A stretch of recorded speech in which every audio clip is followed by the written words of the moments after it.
Hi there everyone, Jack here again at the Vinyl Voyage. So it feels like ages since I did a proper video. It's been I think roughly about a week. I've had a bit of a bad chest infection which I've been unable to shift. I finally got out today, went to do some football coaching in the morning.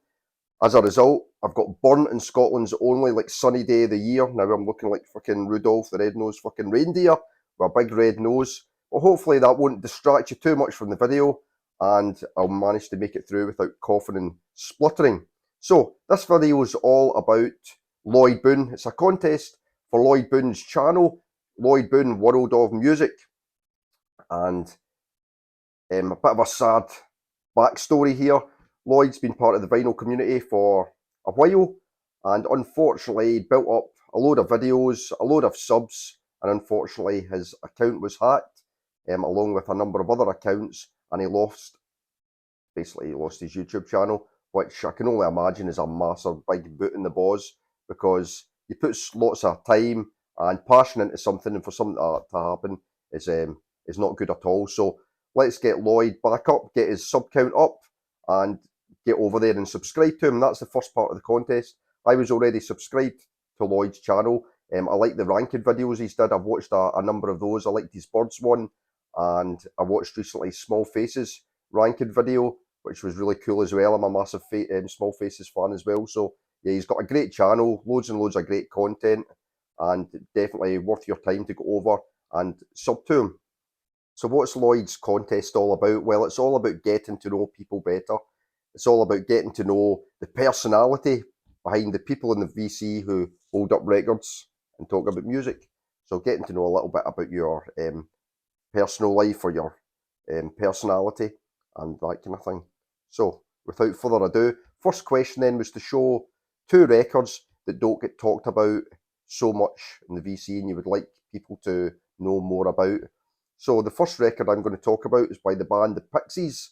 I'm a massive Pixies fan. Saw them back in, I think it was either 90 or 91, or I kind of saw them around that time where Planet of Sound had come out. I skidged off school. For those that don't get the Scottish vernacular, skidged means to play truant, to play hooky, to abscond from school. So I'd skidged off school, took the train up to Glasgow, went to the SECC, and I managed to see the Pixies sound check, which was absolutely fantastic.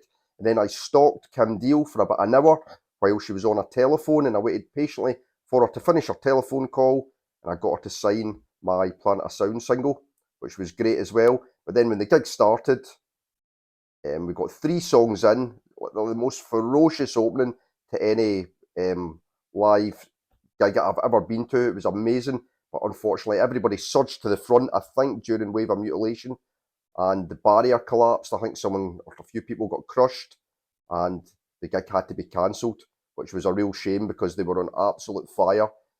We got to see some good bands earlier in the night as well. There was The Real People, who Oasis owe a big debt of gratitude to. I know The Real People have said of Oasis in the past that they were Oasis were effectively a Real People tribute band. Some of the early songs were written by The Real People, and Noel Gallagher kind of took credit on the sly. So they were great. I saw Cud, who were a pretty cool indie band back in the kind of late 80s, early 90s, and I saw on the same bill, who was it, the Teenage Fan Club, the early days of the Teenage Fan Club, I think just before they released Bandwagon-esque. Halfway through their set, they threw out fruit to the audience. They must have seen all us vitamin deficient Scots in the audience and gave us some bananas and oranges. So yeah, it was really, really, really good night, but then it would have been better if we'd seen all of the Pixies, but unfortunately not, we didn't see them. But hey ho, I'm digressing here. The album I would like to talk about is Indie Cindy, their comeback album in 2014, and this is an album that was pretty well maligned by the Pixies fandom. I don't like that word. By their fans. I don't know why we started using the word fandom, the AC/DC fandom, the Hillary, or what's she called again? Taylor Swift fandom. But anyway, Pixies fans didn't really seem to take to this album overly much. I don't get it. I think that there's plenty of classic Loud and Quiet on here that you want from the Pixies. You've got that little bit of Black Francis weirdness. The songs are really, really catchy. Dave Lovren just does what he does as usual on the drums, and Joey Santiago's guitar's great as well. So I don't really know what people don't like about this. What Goes Boom's a cracking opener, quite heavy. Greens and Blues is great. I love Indie Sunday's got a great chorus. Blue Eye Texas, a kind of heavier one again. Andro Queen's lovely. Snakes is fantastic. I think it's a great album. I like it more than Trompe Le Monde. And like loads of the fans and critics are like, oh, but it's not Doolittle. Oh, of course it's not Doolittle. You go off and pull Doolittle out your arse. You know, it's like one of the best alt rock band albums of all time. I think they're just going to conjure up a Doolittle out of nowhere. I think it's better than Trompe Le Monde. For me, Trompe Le Monde was a little bit ham-fisted at times. It sounded a bit like Pixies by numbers, and they sounded like they were running out of ideas for me, and I think this is better. I think the songs are catchier. Two downsides for me on this. The big one, obviously, is there's no Kim Deal. Is it Simon Archer of The Fall plays bass, where he does a fair enough job, but even though Kim Deal was like kind of rudimentary bass player, nobody sounds like Kim Deal. She had a very distinctive sound, and her backing vocals were obviously amazing as well, and a perfect foil for Black Francis or Frank Black's lead vocal.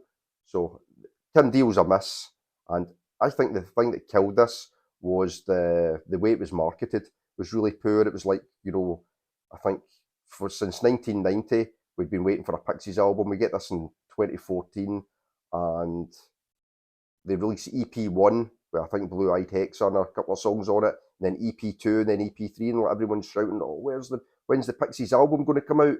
And then the release was, well, that is the album. The three EPs are the album, and then this was basically just released with all the songs from the three EPs, which was a bit crap. They should have did like one EP and then just released the album. I think it would have been a lot more effective. Why release the three EPs and then release just the exact same songs? So I think that let them down. But hey ho, this is it. This is the Pixies and Indie Cindy. So that's my first choice. Nobody sounds like the Pixies. Not the Pixies. The next one's probably one I've shown before. I love this album. It's Vampire Weekend's fourth album, Father of the Bride, from 2019. I think it came out May 2019, and by the time COVID came around in March 2020, I was still listening to it. It was a big COVID album for me. I love this. The only thing I don't like is the artwork. Kind of crappy. I don't like it. But again, this was another one that seemed to split the fandom. A lot of Vampire Weekend fans didn't like the change in sound. They'd obviously lost their key multi-instrumentalist and co-founder, Rostam Batman Gajli. And so this was like a bit of a transition, they changed their sound a bit for this album. And it's still great, you know, it's really got a kind of spring, summery vibe to it. The songs are brilliant. I love that little country element that they bring in on this album. I love those duets that Ezra Koenig does with Danielle Haim from Haim. Really, really good, but it's really catchy. This Life is mega catchy. Married in a Gold Rush, I think, is one of those duet songs. Hold You Now, the opener is as well. We Belong Together. Yeah, it's a great album. It's a double, packed with catchy songs, a bit of a change in sound, but that's not a bad thing. You know, those first three Vampire Weekend albums are brilliant. This came along and a bit of a change, but it's still a great album. And then the new one kind of goes back, I think, to their earlier sound. So for all those complainers, just listen to the new one if you want that vintage Vampire Weekend sound. If you want something different, give Father of the Bride a go. Great album. Alrighty, so that's my two albums that I'd like to talk about. And then, let me see, what was the next question? Next question was,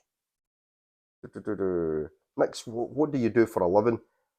So, talk about what you do for a living. So, for 22 years, I was in British intelligence. I was in British intelligence with the military. I was a bit of a, like to think of myself as a gentleman spy, but less this, more like this. Jason King, the gentleman spy. That's where I would put myself. So I did that for 22 years. I came out of the military about 5 years ago and transitioned into primary teaching. So I've been a primary teacher for a couple of years, and now my kind of main job, I've got a couple of little jobs now. My main job is working for a children's charity, and I do some primary supply teaching on the side. And as well as that, I sell some records. Keep that in the quiet. Okay, so no one knows about that. Certainly not the tax man. So yeah, that's what I do for a living. Mainly working with a children's charity and a little bit of school teaching. Now the next question: favourite food. So favourite food is much like my favourite music. So I like the classics. I can be adventurous. I always kind of come back to the classics. So it's an easy one. Steak and chips. Let's see. Next one. Did I play a musical instrument? Yes, I did. I played a very, very bad guitar. And when I say bad, I mean that in the purest sense of the word.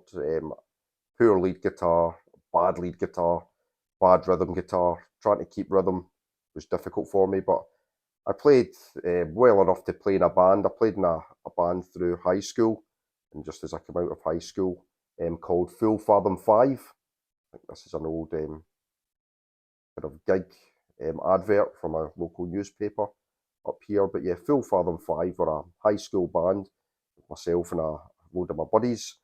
We played, to give you a flavour of the kind of stuff we like to play, we did a lot of cover versions. So we would do things like Bummer in the Summer and Stephanie Knows Who by Love.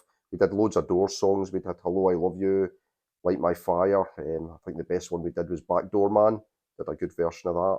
We would do the Stones, things like Jumpin' Jack Flash and I'm Free.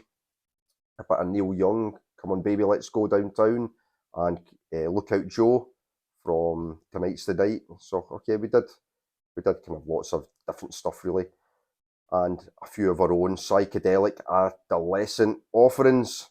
And yeah, that was it. So yeah, I played a bad guitar, tried to play a few other instruments, but a very, very basic standard. But yeah, I enjoyed that, and I don't really play anymore. If there's an acoustic guitar kicking around, I'll have a go. But yeah, I don't play too much. I don't have calluses on my fingers really anymore, so that tells you everything you need to know. And that's it. I think that's me. You found out a little bit more about me. Most importantly, like I said earlier, go over to Lloyd's channel, subscribe to his channel, give him your support for World of Music 2. Like I said before, that is a massive kick in the teeth, losing all your videos, and especially something that you put your heart and soul into. And his channel is great. He's got loads of great content. I really like it. Similar music tastes to myself. He likes like lots of classic rock from the 60s and 70s and onwards. So yeah, go over to Lloyd's channel, subscribe, do a video yourself, and until the next time, see you later. Bye for now.